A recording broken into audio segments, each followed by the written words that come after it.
अनंतकोटी ब्रह्मांड नायक राजाधिराज योगीराज परब्रह्म श्री संत सद्गुरू ब्रह्मांड नायक बाळूमामांच्या नावानं चांग भलं, हलसिद्धनाथांच्या नावानं चांग भलं.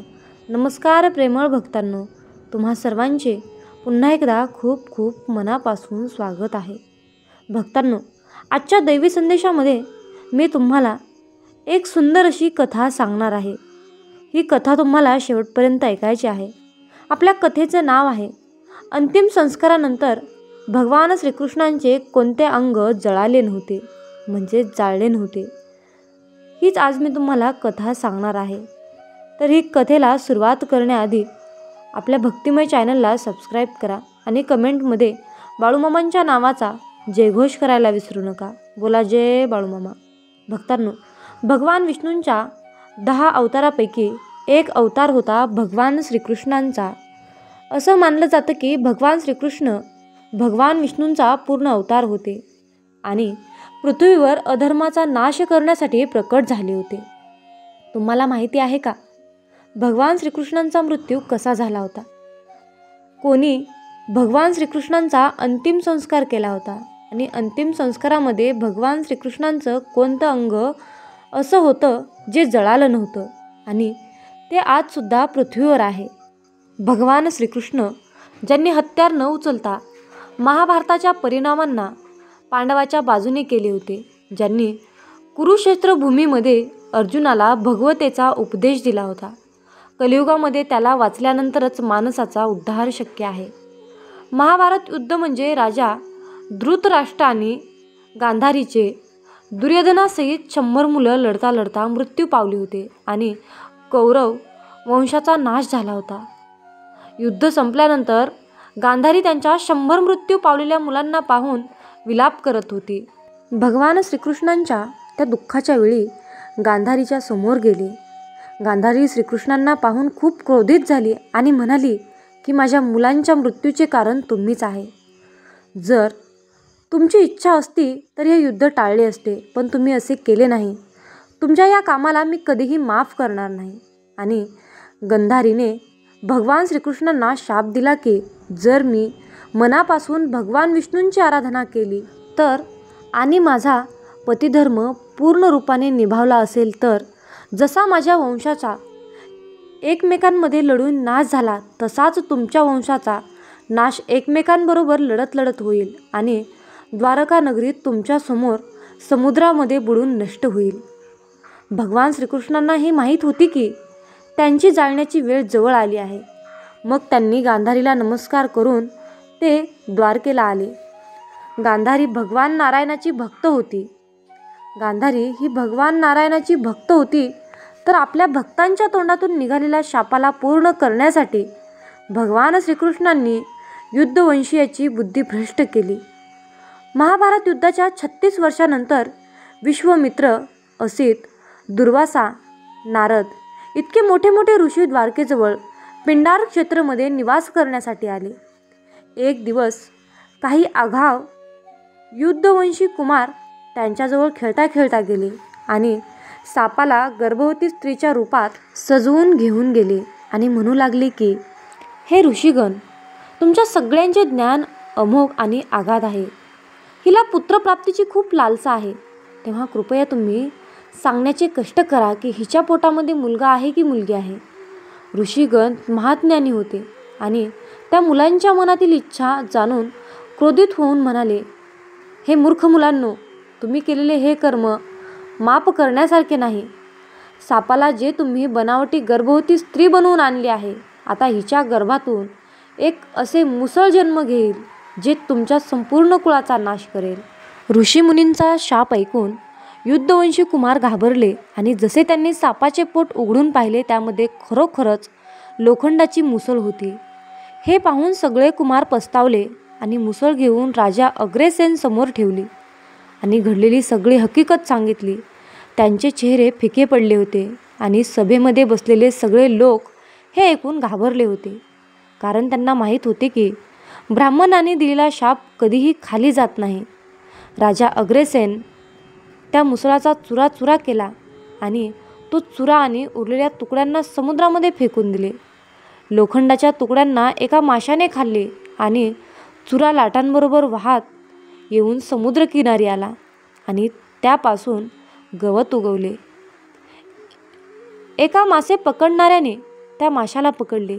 तिच्या पोटामध्ये लोखंडाचा तुकडा होता. जेव्हा त्याला तो लोखंडाचा तुकडा मिळाला त्याने त्याला आपल्या बाणाच्या समोर लावले. तिकडे भगवान श्रीकृष्णाने युद्धवंशीचा नाश करण्याचे हेतूने त्यांची बुद्धी भ्रष्ट केली आणि त्यांना मॅरिक नावाच्या मदिरेचं सेवन केलं. त्यामुळे युद्धवंशीची बुद्धी भ्रष्ट झाली आणि ते एकमेकांबरोबरच लढू लागले. लढाईने केव्हा युद्धाचे रूप घेतले कोणाला कळलेच नाही. युद्धवंशी एकमेकांना मारू लागले आणि जेव्हा बाण संपले, धनुष्य आणि सगळे अस्त्रशस्त्र तुटले, त्यांनी तेथील गवत उपटायला सुरुवात केली. हे तेच गवत होते जे ऋषीमुनींनी दिलेल्या शापामुळे उत्पन्न झालेल्या मुसळच्या चूर्णाचे होते. गवत युद्धवंशीयाच्या हातामध्ये आल्याबरोबर ते वज्रासमान कठोर हत्यार बनले. युद्धवंशींनी त्याच गवताने एकमेकांचा नाश केला. हे पाहून बलरामने समुद्र तटावरचं ध्यान लावले आणि त्यांच्या मनुष्य शरीराचा त्याग केला.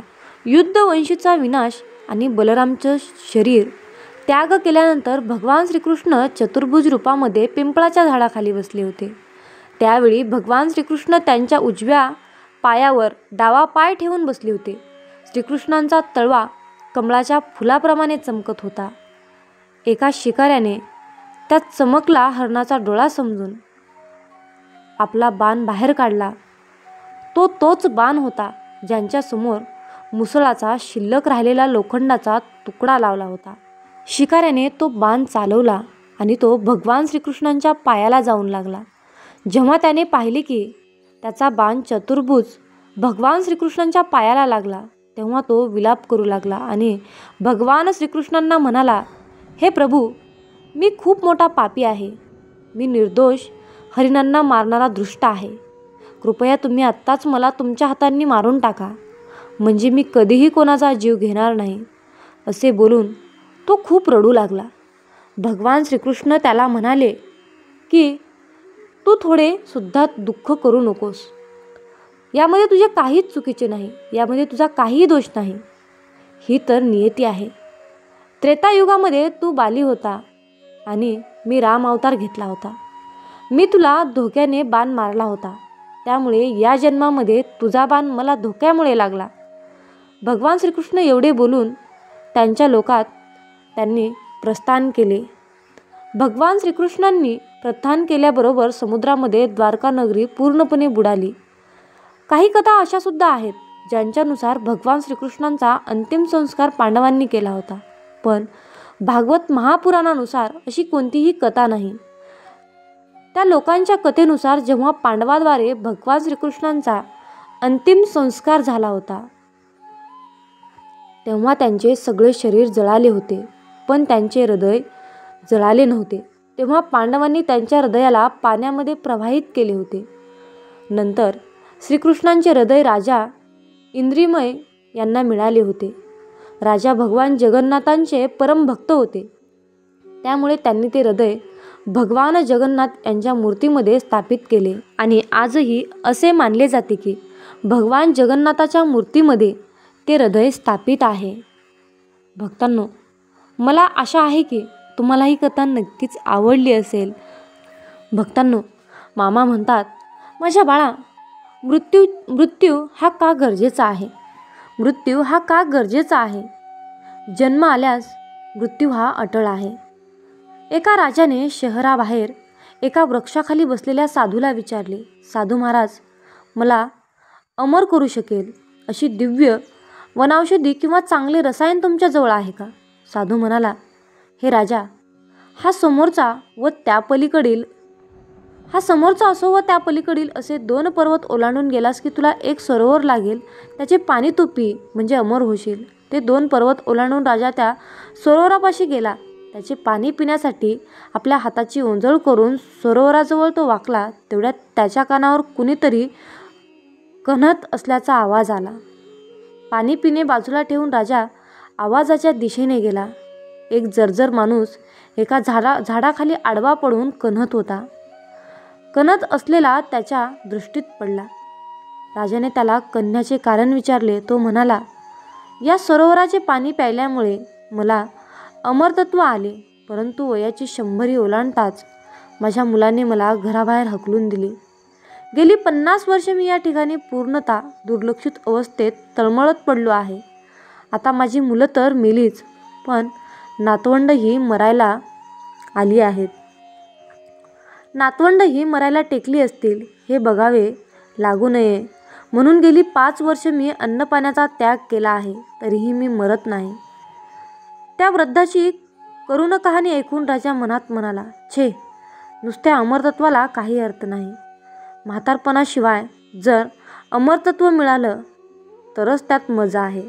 आपण त्याबद्दल साधूला माहिती विचारली. त्याने साधूकडे पर्याय मागितला. साधू म्हणाला, ज्या सरोवराकडे तू जाऊन आलास ना, त्याच्या पुढे असलेला डोंगर ओलांडून पलीकडे गेलास तर पिवळ्या जर्द फळांनी भरलेला एक वृक्ष तुला लागेल. त्या वृक्षाचे एक फळ तोडून तू खा, म्हणजे तुला म्हातारपणाशिवाय अमरतत्व मिळेल. साधूंच्या सांगण्याप्रमाणे राजा त्या वृक्षापाशी गेला. त्याने एक पिवळे धमक फळही काढले. आता ते फळ खायला सुरुवात करणार तो जवळपास भांडण सुरू झाल्याचा आवाज कानावर पडला. एवढ्या दूर येऊन कोण भांडत असेल, या विचाराने राजा त्या लोकांजवळ गेला. तिथे त्याला 4 तरुण आढळले. त्यातल्या एकाला राजाने भांडण्याचे कारण विचारले. त्यावर तो म्हणाला, आता मी 250 वर्षाचा आहे, तरी माझ्या उजव्या बाजूला उभे असलेले 300 वर्षाचे माझे बाबा पूर्वपार मालमत्ता माझ्या स्वाधीन करत नाहीत. मग त्यांच्याशी भांडू नको तर काय करू मी? राजाने युवका इतक्यातच तरुण दिसणाऱ्या दुसऱ्या युवकाला विचारले. तर तो म्हणाला, अहो, माझ्या उजव्या बाजूला उभे असलेले माझे 350 वर्षाचे वडील आहेत. ते मला संपत्ती देत नाहीत, तर मी मुलाला कुठून संपत्ती देऊ सांगा? 350 वर्षाच्या तरुणाकडे राजाने प्रश्नार्थक दृष्टीने पाहिले असता तो म्हणाला, मी तरी संपत्ती कुठून देणार? ही चूक माझ्या वडिलांची आहे. ते आता 400 वर्षाचे आहेत. यावर राजा म्हणाला, पण एवढी संपत्ती असताना तुम्ही डोंगरदऱ्यामध्ये का वास्तव्य करताय? यावर पंजोबा म्हणाले, आमच्या घरात दिवसरात्र मालमत्तेवरून भांडणे होत असल्याने गावकऱ्यांनी आम्हाला गावाबाहेर हाकलून दिले आणि आम्हाला इथे राहावे लागत आहे. तो प्रकार पाहून राजा म्हणाला, म्हातारपणाशिवाय अमरत्व मिळाले तर तेही नकोच, कारण ते जास्त भयंकर आहे. राजा साधूजवळ परत आला आणि म्हणाला, तुम्ही मला मृत्यूचे महत्त्व पटवून दिलेत. मृत्यू आहे म्हणून जगात प्रेम आहे, अन्यथा माणसेच माणसाच्या जीवावर उठली असती. साधू म्हणाला, मृत्यू टाळण्यापेक्षा मिळालेला दिवस आणि मिळालेला प्रत्येक क्षण भरभरून जगून घे, त्यातच खरा आनंद आहे. आणि मृत्यूनंतर उत्तम गतीही आहे. म्हणून स्वतःला बदला. हे जग खूप सुंदर आहे आणि स्वार्थीसुद्धा आहे, हे लक्षात ठेवा. माझ्या बाळा, वाईटाची उंची ही खूपच मोठी असते रे. म्हणून आयुष्यामध्ये योग्य लोकांचे हात हातात असतील तर चुकीच्या लोकांचे पाय धरण्याची आयुष्यामध्ये तुमच्यावर कधीच वेळ येणार नाही. म्हणून नेहमी चांगल्या लोकांशी नाते जोडा. तो नवरा लाखोंचा मालक असो, पण जो आपल्या बायकोला मायेचा एक शब्द देऊ शकत नाही, तो माझ्या दृष्टीने कर्जात बुडालेला भिकारीच आहे. म्हणून जेव्हा चालायला येत नव्हतं प्रत्येकजण पडू देत नव्हतं. आता चालायला लागलोय तर प्रत्येकजण पाडायच्या प्रयत्नात आहे. अरे बाळा, साखर अंधारात किंवा उजेडात खाल्ली तरी ती नेहमीच गोड गोड लागते रे. त्याचप्रमाणे चांगले कर्म न कळत केले तरी त्याचे फळ नेहमी गोडच असते. म्हणून कोण काय सांगतं यापेक्षा आपलं मन काय सांगतंय हे सगळ्यात जास्त महत्त्वाचं असतं. घरात कधीही पाय ठेवू नका जिथे लहान मुलं तुमच्याकडे मानानं पाहत नाहीत, कारण त्यांच्या कानात आधीच विष ओतलेलं असतं आणि ते विष तुमच्या अनुपस्थितीत घरातल्या मोठ्यांच्या जिभेवरून आलेलं असतं. हा विचार तुम्हाला करायला हवा आहे. म्हणून अपेक्षांवर सुरू झालेली नाती पश्चातापावर संपतात. खूप दूरदूरवर पाहण्याच्या नादात चांगल्या गोष्टी अगदी जवळून निघून जातात. त्यामुळे जे तुमच्याजवळ आहे तेच प्रेमाने सांभाळा, मग त्या वस्तू असो किंवा माणसं असो. आपली मुलं आपली आहेत हा गैरसमज मनातून काढून टाका. ठराविक वय झालं की फक्त नवरा आणि बायको हेच दोघं एकमेकांसाठी असतात. माझी मुलं व माझ्या मुली आहेत हा एक गोड गैरसमज आहे. म्हणून नाती ही फक्त कामापुरतीच असतात या कलियुगात. आजकाल कोणाशी काही बोलणं पण चूक वाटतं. विश्वास नावाची गोष्ट नसल्यास जमा झाली आहे. दोन व्यक्ती काय बोलतात हे लगेच तिसऱ्याला स्क्रीनशॉट मारून पाठवणारी विचित्र मानसिकता तयार झाली आहे. त्यामुळे दोन व्यक्तींमधील संवादामध्ये कोणतीही सुरक्षा राहिलेली नाही. म्हणून कुणालाही बोलताना विचारपूर्वक बोला. जो जगासाठी सुंदर आहे त्याची निवड करण्यापेक्षा जो तुमचं जग सुंदर बनवतो त्याची निवड करा. चांगल्या माणसाला, चांगल्या नात्याला जपा. आयुष्य खूप सुंदर होईल. माणसाचं दुःख तो दरवाजा आहे की जो माणसाला सरळ देवाच्या दारात घेऊन जातो. लोक गरजेपुरते इतके गोड बोलतात की वाटतं खरंच याच्याशिवाय आपलं कोणीच नाही, आणि मग गरज संपली की एवढं पर्क करतात की वाटतं आपणच मूर्ख होतो याच्याशी नातं जोडलो. एखाद्याला तुम्ही त्याच्या तोंडावर बोलणार असाल तर तोंडावर ऐकायची पण तयारी ठेवा, कारण देणारा व्याजासकट परत देत असतो हे लक्षात ठेवा. परमेश्वराजवळ भरपूर योजना असल्या तरी मनुष्याजवळ कर्म ही एकच योजना आहे. अहंकारात आणि संस्कारात एवढाच फरक असतो. जो नेहमी इतरांना झुकवण्यात आनंद मानतो त्याचे नाव आहे अहंकार, आणि नेहमी स्वतः झुकून इतरांना मोठेपणा देण्यात आनंद मानतो त्याचे नाव आहे संस्कार. मामा सांगतात, पैसे दिले की माणसं जवळ राहतात आणि पैसे मागितले की माणसं तुटतात. अशी माणसं आयुष्यात काय कामाची. मामा म्हणतात, माझ्या बाळा, जर तुम्हाला स्वतःचं हसू करून घ्यायचं नसेल तर एक काम करा. घराच्या आत, मंदिराच्या आत मनसोक्त रडून घ्या, पण घराचा दरवाजा उघडत असताना मात्र हसत हसत उघडा. कुणाचीही वाट न पाहता गुलमोहर एकटाच बहरतो तेव्हा त्याला बघून कळतं की बहरण्यासाठी परिस्थिती नाही तर मनस्थिती भक्कम असावी लागते. मामा म्हणतात, आयुष्यामध्ये जगण्याचा कंटाळा कधीच येऊ नये म्हणून काय करावं? उत्साही आणि आनंददायी जीवन कसं जगावं? अरे बाळा, आयुष्यामध्ये दररोज स्वतःशी संवाद साधा. आजच्या धावपळीच्या जीवनात आपण सगळ्यांशी बोलतो, बॉसशी, मित्रांशी, कुटुंबांशी, पण सगळ्यात महत्त्वाच्या माणसाशी म्हणजे स्वतःची आपण कधीच बोलत नाही. स्वतःशी आपण कधीच संवाद साधत नाही. परंतु बाळा, फक्त 5 मिनिटं स्वतःशी गप्पा मारा. मी कसा आहे? मी ठीक आहे का? मला काय करायचं आहे? आज मी काही नवीन शिकलं आहे का? मला काय नवीन शिकायचं आहे? माझं काय चुकलं आहे? काय सुधारायला पाहिजे? हा संवाद म्हणजे तुमची तुमच्या आत्म्याशी होणारी खरी मैत्री आहे. आणि बाळा, जो स्वतःशी प्रामाणिकपणे वागतो तो इतरांशी प्रामाणिक राहतो रे. आणि या जगात कोणासमोरही झुकत नाही. या विना त्याला तशी वेळ येतच नाही. जेव्हा आपण स्वतःशी प्रामाणिकपणे संवाद साधतो ना, तेव्हाच पुढचं पाऊल टाकता येतं. म्हणून बाळा, आयुष्यामध्ये कधीही स्वतःला माफ करा. कारण बाळा, भूतकाळ ही शिक्षा नसून शिकवण असते.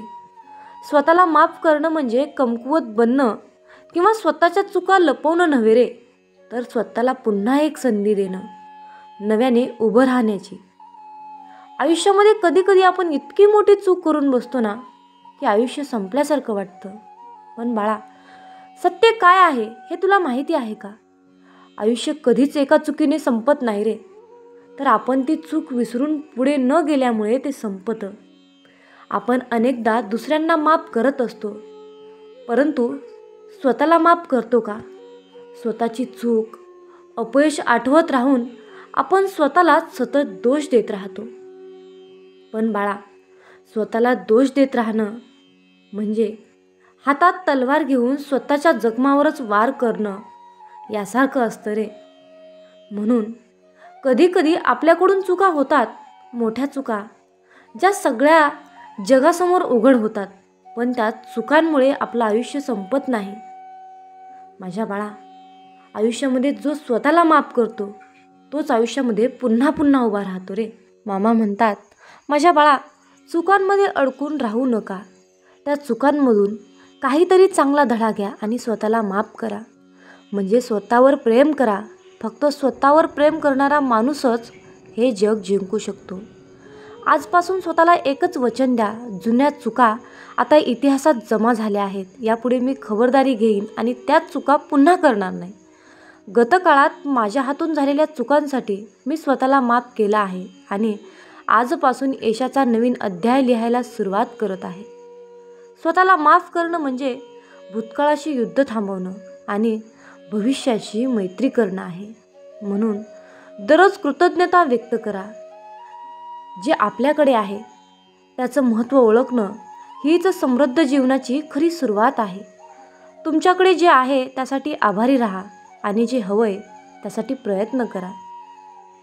मामा सांगतात, एका गरीब माणसाला विचारलं, तुझ्याकडे काय आहे रे?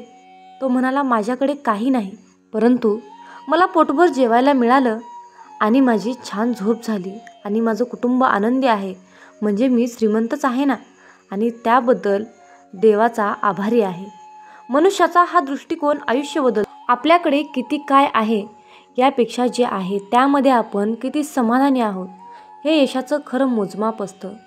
जेव्हा कधी असं वाटतं आयुष्यात काहीच चांगलं घडत नाही, तेव्हा डोळे मिटा आणि स्वतःला आठवा की दररोज काहीतरी चांगल्या गोष्टी न सांगता आपल्या वाट्याला येतात. त्यासाठी धन्यवाद म्हणा. कारण ज्या मनात कृतज्ञता असते तिथे नाराजी टिकत नाही आणि अशा मनात यश आपोआप नांदतं. मामा सांगतात, दररोज शरीराची हालचाल करा. दररोज शरीराची नियमित हालचाल करा. आपण घवघवीत यश, पैसा, मोठं घर, गाडी याची स्वप्ने पाहतो. हे सगळं मिळालं पण शरीर साथ देत नसेल तर, साधा सर्दी खोकला जरी झाला तरी मन विचलित होतं. मग जर शरीरच दुर्बल असेल तर आयुष्याची लढाई कशी जिंकणार?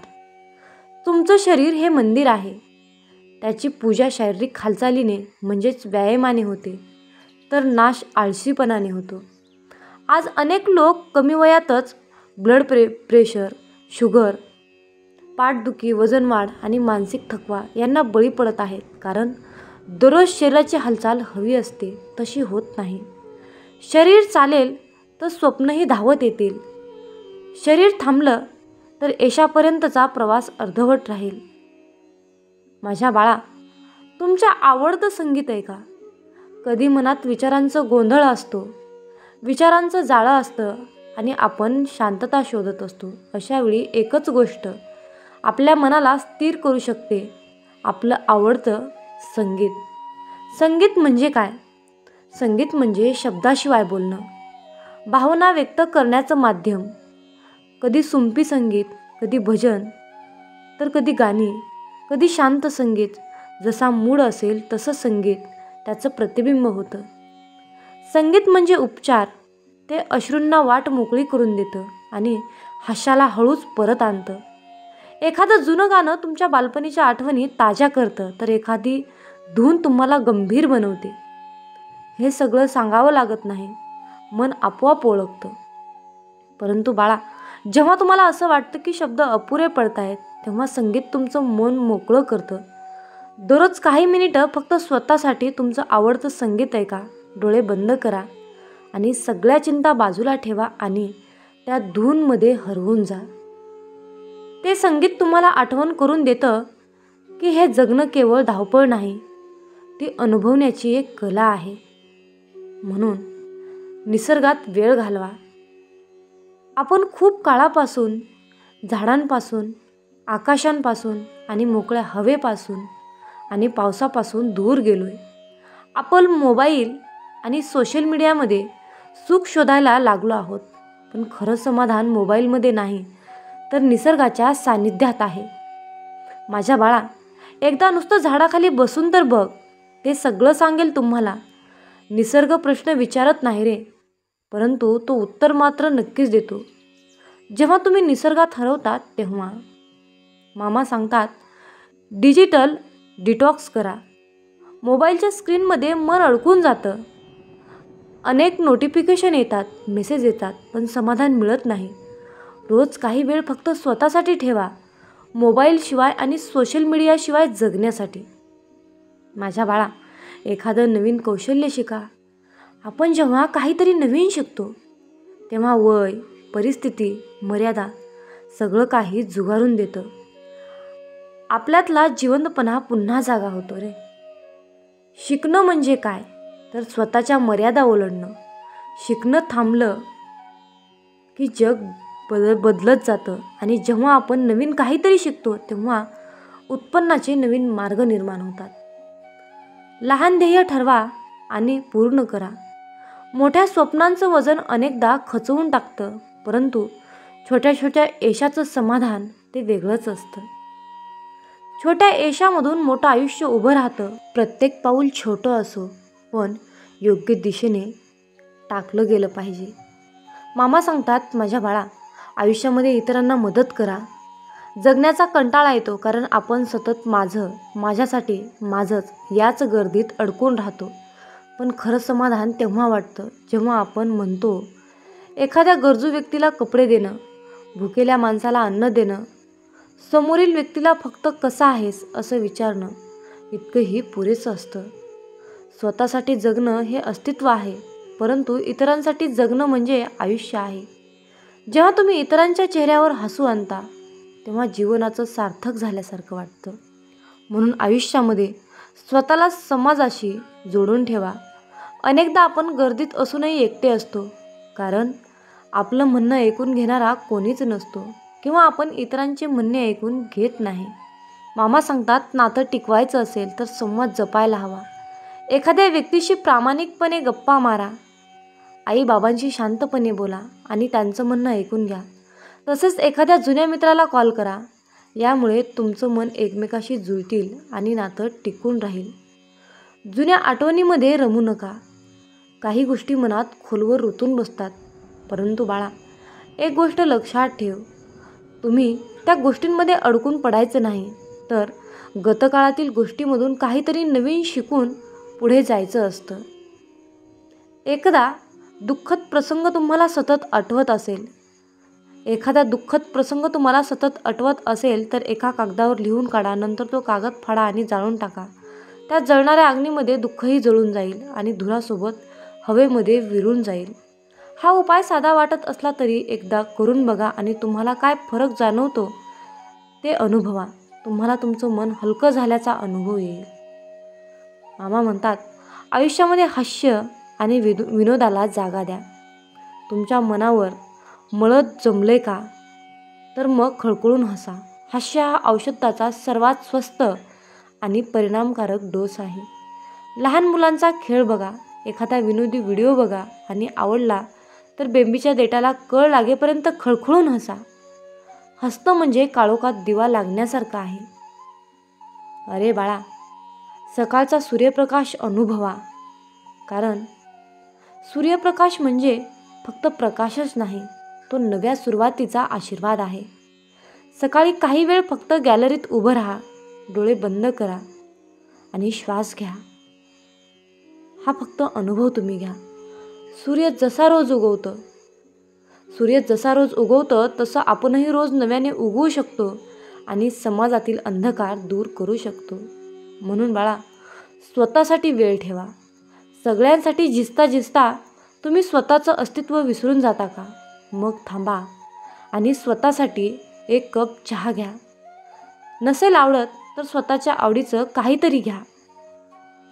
महिन्यातून एक दिवस स्वतःसाठी राखून ठेवा, फक्त तुमच्यासाठी. या दिवशी सर्व कामं बाजूला ठेवून तुम्हाला जे आवडेल ते करा. सिनेमा बघा, पुस्तक वाचा, झोप काढा, जे वाटेल ते करा. परंतु बाळा, आयुष्यामध्ये जेव्हा तुम्ही स्वतःसाठी वेळ देता ना, तेव्हाच समाजाला काहीतरी चांगले देऊ शकता. म्हणून बाळा, सकारात्मक लोकांशी नातं ठेवा. आयुष्यामध्ये काही लोक भेटले की मन हलकं होतं. काहींना भेटून असं वाटतं हेच आपलं घर आहे. अशा लोकांना आपल्या आयुष्यात महत्त्वाचं स्थान द्या आणि नकारात्मकतेपासून अंतर ठेवा. तुमच्या आयुष्यात एक तरी अशी व्यक्ती असेल ज्यांचं बोलणं ऐकल्यावर मन हलकं होतं. त्यांच्याशी संपर्क वाढवा. आयुष्यामध्ये छोट्या क्षणाचा आनंद घ्या. अरे बाळा, जीवनातील प्रत्येक क्षण अमूल्य असतो, फक्त आपल्याला त्याचं भान राहत नाही. गरम गरम चहा, पावसातील गारवा, मातीचा सुगंध, आईच्या हाताच्या पोळीचा तुकडा, या सगळ्यांमध्ये आनंदाचं खरं रूप दडलेलं आहे. आनंद फक्त मोठ्या गोष्टीमध्ये नसतो रे, तो छोट्या क्षणाच्या मिठीतही असतो. म्हणून वर्तमानात जगा. भूतकाळ गेला, भविष्य अजून आलं नाही, पण वर्तमान आपल्या हातात आहे. हा क्षण पूर्णपणे जगा, जसा आहे तसा. जेवत असाल तर फक्त जेवण करा, चालत असाल तर फक्त चालत राहा, आणि झोपत असाल तर शांत झोपी जा. या ठिकाणी मोबाईल नको, फक्त जीवनाचा आस्वाद घ्या. आजचा क्षण असा घालवाल तसं आयुष्य घडेल. म्हणून माझ्या बाळा, आजच्या दैवी संदेशामध्ये मी या 18 गोष्टी, हे 18 उपाय, हे आयुष्य जगण्याचं खरं तत्त्वज्ञान आहे. यामधील काही गोष्टी तुम्ही आजच सुरू करू शकता. काहीसाठी वेळ लागेल, पण एकदा सुरुवात करावी लागते, आणि ती तुम्ही आत्ताच करू शकता. एखादा व्यक्ती तुम्हाला त्रास देत आहे म्हणून त्या व्यक्तीमध्ये गुंतवून स्वतःचे नुकसान करून घेऊ नका. स्वतःचे स्वप्न मोठे ठेवा, ध्येय मोठे ठेवा, आणि विचार देखील तसेच मोठे ठेवा. समजा एखाद्या व्यक्तीने तुमचा अपमान केला तर त्यांच्याबरोबर तक्रार करत बसू नका, त्यांच्याशी वाद घालत बसू नका. त्याला उत्तर द्या, पण तुम्ही स्वतःला जास्त सिद्ध करून न बोलता त्याला शांत करा. काही लोकांचे विचारातच अतिशय खालच्या थराचे असतात. अशा हलक्या विचारांच्या लोकांशी कधीच वाद घालू नका किंवा तक्रार करू नका. आपले विचार देखील आपण हलके करायचे नाही. थर्ड क्लास लोकांच्या नादी लागून आपण देखील थर्ड क्लास बनत असतो. त्यामुळे अशा लोकांशी कधीही वादविवाद करण्याच्या नादी लागू नका. माझ्या बाळा, सर्वांच्या नजरेत चांगले राहण्यासाठी काहीच गरज नाही. त्रिकालवादी सध्या तर हेच आहे की तुम्ही स्वतःला दुसऱ्यांच्या नजरेत चांगले बनवायला गेलात तर जगातील सर्वात दुःखी व्यक्ती तुम्ही स्वतः असाल, हे लक्षात ठेवा. कारण आपण कसे जरी वागलो तरी समोरचा व्यक्ती त्याच्या मर्जीनेच आपल्याविषयी मत बनवत असतो. व्यक्तीचा स्वभाव वेगळा असतो. प्रत्येक व्यक्तीकडून आपापल्या अपेक्षा वेगवेगळ्या असतात. मग तुम्ही काय प्रत्येक व्यक्तीच्या स्वभावानुसार, अपेक्षेनुसार स्वतःला बदलणार आहात का? स्वतःचे आयुष्य म्हणजे खेळण्यातील बाहुला करणार आहात का? कोण तुम्हाला मूर्ख उमट म्हणेल, कोण तुम्हाला शहाणा म्हणेल, कोण तुम्हाला भोळा म्हणेल, तुम्हाला चालक म्हणेल. मग तुम्ही हे ऐकून कधी मूर्ख तर कधी शहाणे होणार आहात का? जग काही म्हणेल, पण तुम्ही कसे आहात ते तुम्हीच ठरवायचे आहे. जगाला खुश ठेवण्याच्या सवयीमुळे तुम्ही कधी स्वतःला विसरून बसाल.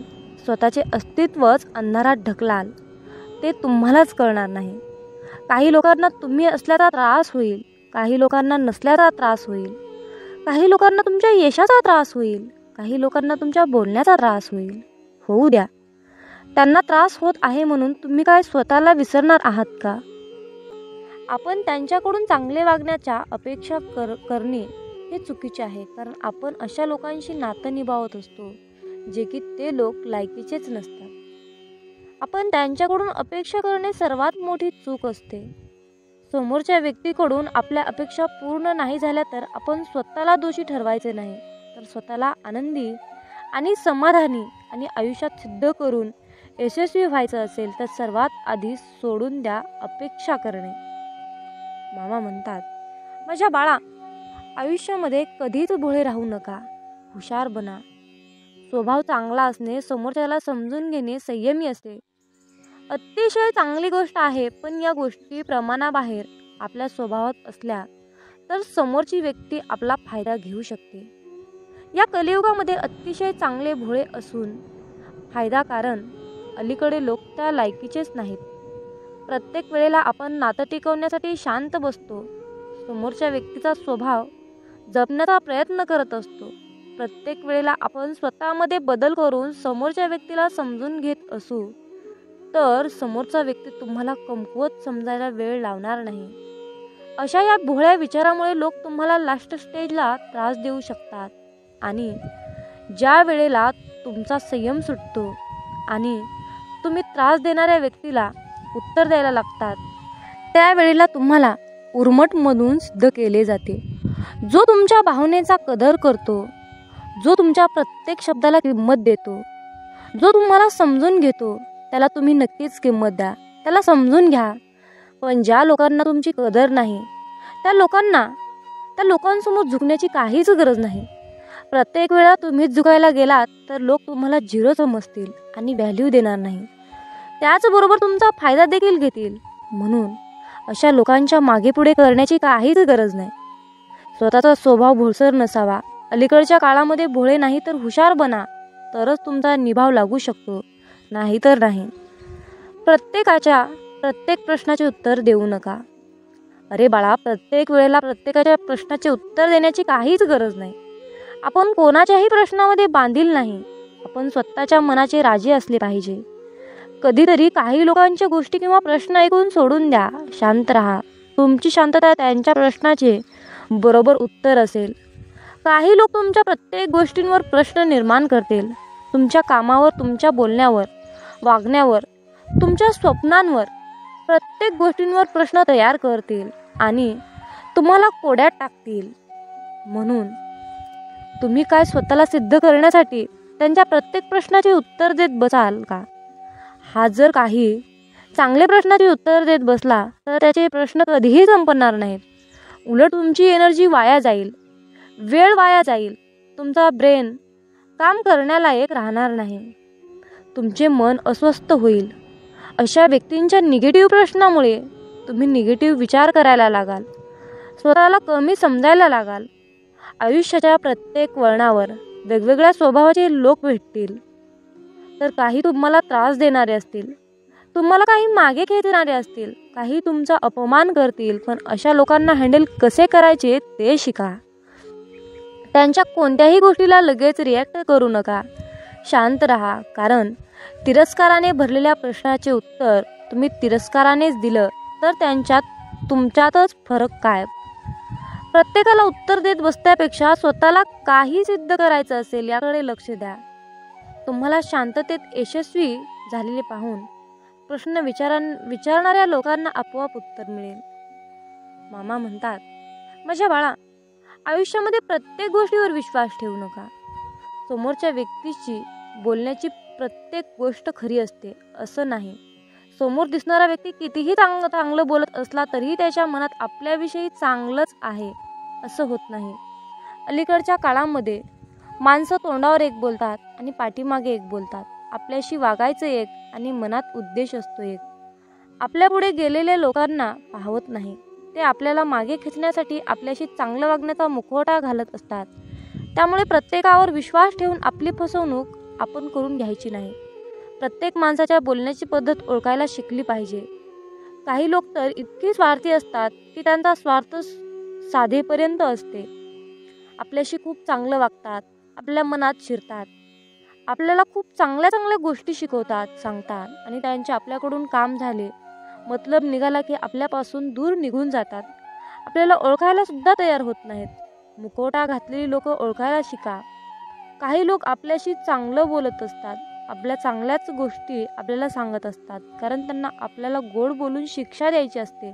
या लोकांना फक्त आपले नुकसानच झालेले बघायचे असते. त्यामुळे ते लोक चांगलं वागण्याचा दिखावा करत असतात. तर जी लोक फक्त गोड बोलतात ती लोक आपले कधीही शुभचिंतक होऊ शकत नाहीत.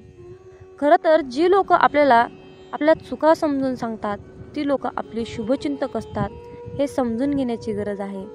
त्यामुळे समोरच्या व्यक्तीवर विश्वास ठेवण्या अगोदर स्वतःच्या मनाला पटतंय का ते बघा. समोरच्याचा विश्वास मिळवणे आणि समोरच्यावर विश्वास ठेवणे या दोन्ही गोष्टी माणसाला योग्य मार्गाने जमल्या पाहिजे. माझ्या बाळा, जीवन जगत असताना हाल होतील रे, पण हार कधीच होणार नाही. फक्त माझ्यावर विश्वास ठेवून चल. चिखलात पाय फसले तर नळाजवळ जावे, पण नळाला पाहून चिखलात जाऊ नये. त्याचप्रमाणे जीवनात वाईट परिस्थिती आली तर पैशाचा वापर करावा, परंतु पैसा पाहून वाईट काम करू नये. म्हणूनच म्हणतात, समजून घ्यावे जीवनाचे बारकावे, समजून घ्यावे जीवनाचे बारकावे. अंधार तिथे दीप पाजळावे, अंधार तिथे दीप पाजळावे. मित्रांनो, जीवनाचं मित्रांनो, या आयुष्याकडे बारकाईने लक्षपूर्वक पहा. जिथे अंधार दिसेल तिथे दिवा लावण्याचा प्रयत्न करा. तुमच्या सुद्धा आयुष्यामध्ये मामा नक्कीच प्रकाश टाकतील, यात काही शंकाच नाही. अरे बाळा, आमची साथ मिळवण्यासाठी तुझं अंतर्मन शुद्ध आणि निर्मळ ठेव. मग तुझ्याकडे कोणी वाईट नजर टाकेल, तुला त्रास देण्याचा प्रयत्न करेल, त्यास आम्ही पाहून घेऊ. बाळूमामांचा हा आशीर्वाद प्राप्त करण्यासाठी आत्ताच आपला हा संदेश शेअर करा आणि बाळूमामा, माझा तुमच्यावर पूर्णपणे विश्वास आहे असे टाईप करा. जीवनात तुम्ही स्वतःला जितकं सुखी समजाल तितकंच सुखी राहाल. आपल्याविषयी वाईट बोलणारे बरेच लोक असतात, पण त्यांच्याकडे लक्ष द्याल तर विखुरले जाल. मन शांत ठेवून पुढे जाल तर जीवनात नक्कीच यशस्वी व्हाल. कर्म असं एक रेस्टॉरंट आहे की तिथं ऑर्डर देण्याची गरज नाही. तिथं आपल्याला तेच मिळतं जे आपण शिजवलेलं असतं. जीवनात एखाद्याला सोडून जाताना मागे फिरून पाहावंसं वाटलं तर पुढे जाऊच नये. प्रत्येक वस्तूची किंमत वेळ आल्यावरच होत असते, कारण वातावरणात फुकट मिळणारा ऑक्सिजन हा दवाखान्यात खूप महाग विकला जातो.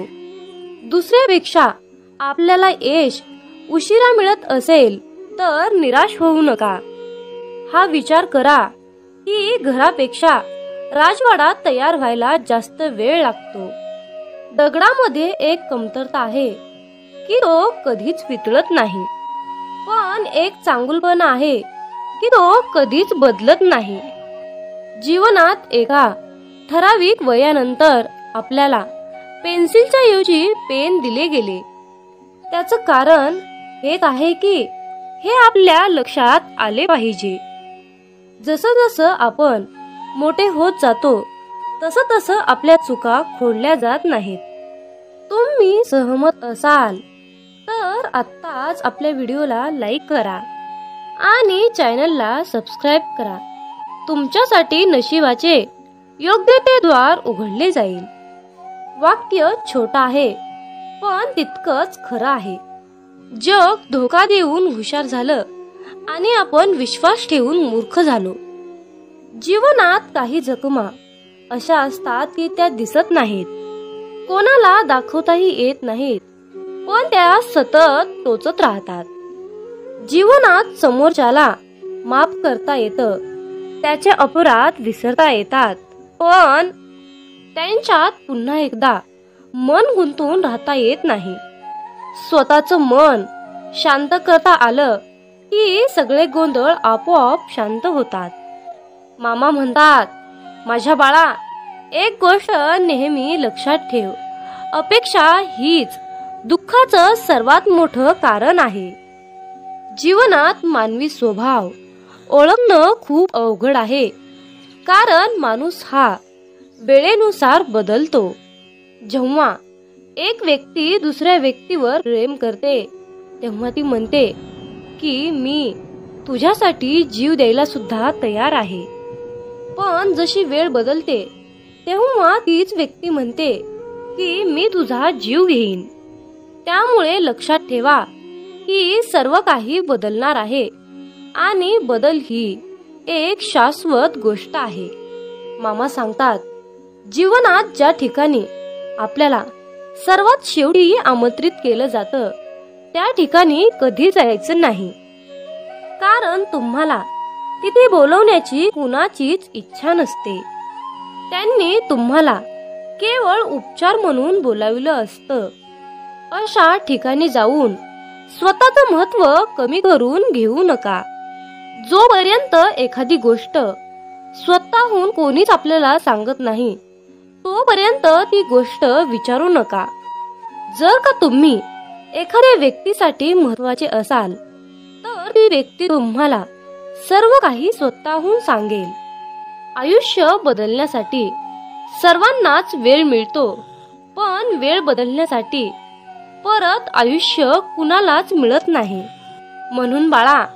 ही एक गोष्ट नेहमी लक्षात ठेव. संघर्ष करणारा माणूस हा नेहमी एकटाच असतो, पण यशस्वी माणसाच्या पाठी सारं जग उभा असतं. त्यामुळे संघर्षाच्या वेळी जर तुम्ही एकटे असाल तर अजिबात वाईट वाटून घेऊ नका. कारण लक्षात ठेवा, संघर्ष हा नेहमी एकट्यानेच करायचा असतो. मामा म्हणतात, माझ्या बाळा, बदल हा एक जीवनाचा भाग आहे. जर का तुला या जीवनात यशस्वी व्हायचं असेल तर त्याचा स्वीकार करणं गरजेचं आहे. जर का तुम्ही बदलाला विरोध करत असाल तर तुम्ही अशी संधी गमावू नका, ज्या तुम्हाला वाढण्यास आणि तुमचे ध्येय साधण्यास मदत करू शकतात. जीवनात बदल स्वीकारा आणि नवीन अनुभवासाठी खुले व्हा. मित्रांनो, रडू तर खूप येत होतं, डोळ्यात पाणी दिसत नव्हतं, चेहरा तर कोरडा होता, मन मात्र भिजलं होतं. कारण डोळे पाहणारे सगळे असतात, पण मनातील जाणणारे फक्त आपले ब्रह्मांड नायक बाळूमामा असतात. मित्रांनो, बाळूमामा म्हणजेच नुसतेच संत नाहीत, तर ते ब्रह्मांडाचे मालक आहेत, ब्रह्मांड नायक आहेत, या त्रिलोक्याचे स्वामी आहेत. या ब्रह्मांडाकडे या सर्व पृथ्वीचा सारे भार आणि कारभार आहे. जे काही करत आहेत ते आपले ब्रह्मांड नायक बाळूमामा करत आहेत. मित्रांनो, बाळूमामा म्हणजे पंचमहाभूतावर राज्य करतात.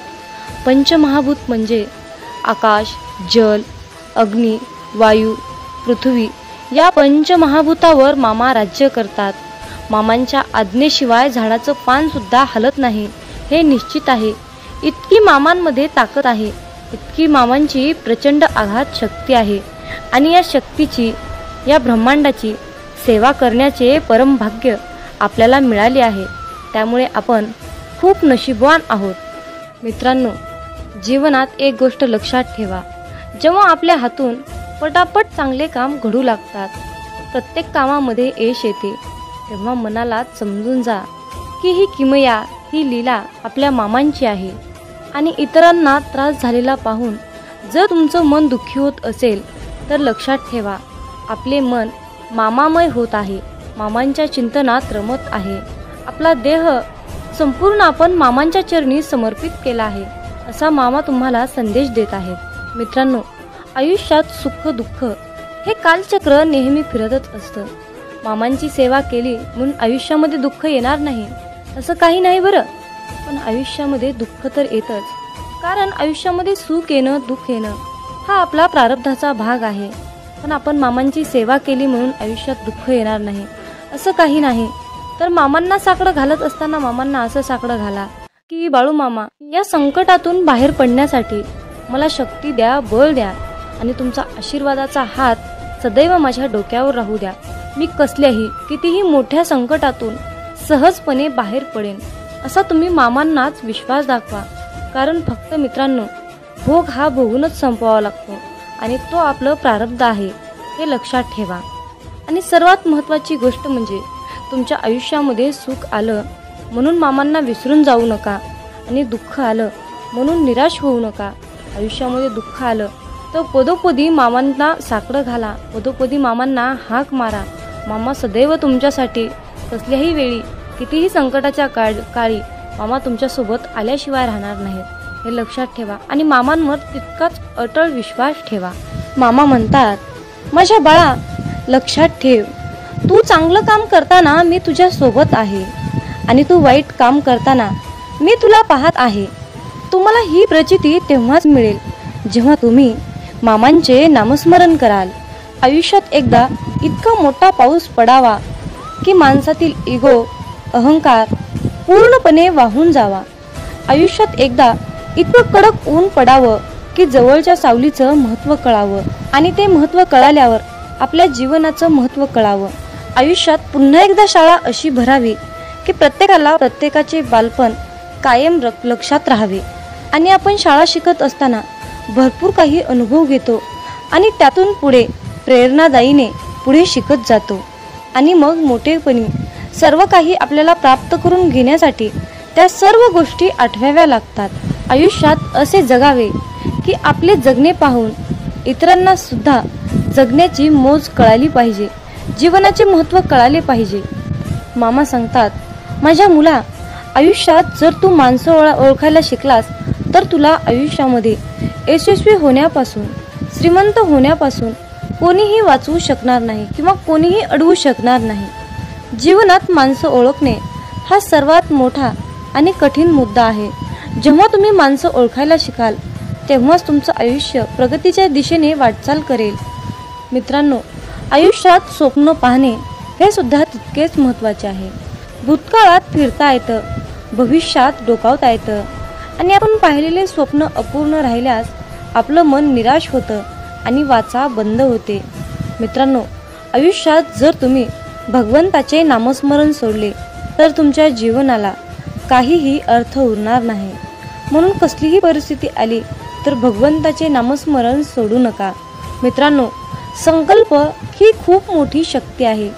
जर तुमची इच्छा खूप कठोर, मनापासून आणि प्रबळ असेल तर संकल्प ती इच्छा तुमची स्वतःकडे खेचण्याचा प्रयत्न करतो. मित्रांनो, मामा म्हणतात, आयुष्यात आनंद देणाऱ्या माणसांना आशीर्वादाचं व्याज मिळत असतं आणि वेदना देणाऱ्या माणसांना तळतळाटाचे हप्ते भरावे लागतात, हे लक्षात ठेवा. म्हणून मामा म्हणतात, जर तुम्ही एखाद्याला हसवलं, जी व्यक्ती आयुष्यामध्ये खूप दुःखी आहे, जीवन जगण्याची अपेक्षा त्याने सोडली आहे आणि तुम्ही जर त्याला या सुंदर छोट्याशा जीवनाचे महत्त्व समजावून सांगितले, त्याच्या चेहऱ्यावर तुम्ही हास्य आणून ठेवलं, तर तुम्हाला आयुष्यामध्ये वेगळं पुण्य कमवण्याची गरज नाही, हे लक्षात ठेवा. परंतु त्याच उलट जर तुम्ही एखाद्याबद्दल वाईट बोलत असाल, एखाद्याचे वाईट चिंतत असाल, एखाद्याचे काहीतरी आयुष्य धोक्यात आणत असाल, एखाद्याचे नुकसान करत असाल, एखाद्याला खूप त्रास देत असाल, एखाद्याचे बोलून त्याचे मन दुखावत असाल, तर तुम्हाला आयुष्यामध्ये कधीच तुमच्यावर मामांची कृपा होणार नाही, हे लक्षात ठेवा. जर तुम्ही कुठल्याही कामामध्ये अप्रामाणिकपणा, चोरी करणे, लबाडी करणे, कुणाला तरी त्रास देणे, जर तुम्ही असं करून माझ्याकडे प्रार्थनेची, इच्छेची अपेक्षा करत असाल तर माझा आशीर्वाद तुला कधीही प्राप्त होणार नाही, हे लक्षात ठेव. म्हणून कुठलंही काम करत असताना त्या कामामध्ये प्रामाणिकपणा ठेव. तू 4च पैसे कमव, पण प्रामाणिकपणे अगदी कष्टाचे कमव. तुझ्या आयुष्यातील दुःख, त्रास, वेदना, संकट, इडापिडा जे काही साडीसाती आहे ती सर्व नष्ट करण्यासाठी मी तुझ्या पाठीशी समर्थ आहे. फक्त तू इतरांचे हितचिंतक, इतरांचे जनकल्याण करण्याचा संकल्प माझ्यासमोर घे. आयुष्यात मी तुला कशाचीही कमी पडू देणार नाही. मामा म्हणतात, माझ्या मुला, जर मी तुला एका गरीब व्यक्तीमध्ये, मुक्या प्राण्यामध्ये दिसलो नाही तर मुला, मी तुला आयुष्यात कधीच दिसणार नाही रे. पण जर मी तुला मुक्या प्राण्यात दिसलो, गरिबात दिसलो, वृद्ध व्यक्तीमध्ये दिसलो, निराश व्यक्तीमध्ये मी तुला दिसलो, तर माझा आशीर्वाद सदैव तुझ्या पाठीशी राहील रे मुला. म्हणून तर जीवन जगत असताना मुक्या प्राण्यांच्या भावना कळायला पाहिजेत. वृद्ध व्यक्तींना मदत केली पाहिजे, तहानेला भुकेला ओळखता आला पाहिजे, गोरगरिबांना दान केले पाहिजे. जर तुम्ही असे कराल तर बाळूमामांचा आशीर्वाद सदैव तुमच्या पाठीशी राहील. आणि त्याचबरोबर मामांकडे प्रार्थना करत असताना अगदी सर्वांसाठीच प्रार्थना करा. मामांना म्हणा की हे ब्रह्मांड नायक बाळूमामा, आधी सर्वांचं कल्याण करा, सर्वांचं चांगलं करा, सर्वांच्या इच्छा पूर्ण करा आणि मग शेवटी सर्व सुखी असल्यानंतर माझ्या इच्छा पूर्ण करा. आयुष्यात यशस्वी होण्यासाठी मला तुम्ही मार्गदर्शन द्या, योग्य मार्गावर जाण्यासाठी मला तुम्ही सद्बुद्धी द्या. अशा प्रकारे बाळूमामांना तुम्हाला प्रार्थना करायची आहे. आणि जर तुम्ही बाळूमामाकडे प्रार्थना केली की बाळूमामा माझंच कल्याण करा, माझ्याच इच्छा पूर्ण करा, माझंच सर्व काही व्यवस्थित राहू द्या असं म्हणाल तर तुमच्या इच्छा कधीच यशस्वी होणार नाहीत आणि आयुष्यात तुम्ही कधीही श्रीमंत बनणार नाही, हे लक्षात ठेवा. हा बाळूमामांच्या सेवेचा, हा ब्रह्मांडाचा नियम आहे. हे आजच्या दैवी संदेशातून तुम्हाला हेच सांगणं अत्यंत गरजेचं होतं. माझ्या मुला, आयुष्यात यशस्वी होण्यासाठी, चांगल्या मार्गाने जाण्यासाठी संपत्ती पैसा आशीर्वाद प्राप्त होण्यासाठी आज माझा तुझ्यावर आशीर्वादाचा वर्षाव होत आहे. आजचा हा बाळूमामांचा संदेश शेवटपर्यंत ऐकल्याबद्दल धन्यवाद. मग बोला बोला बाळूमामांच्या नावानं चांग भलं.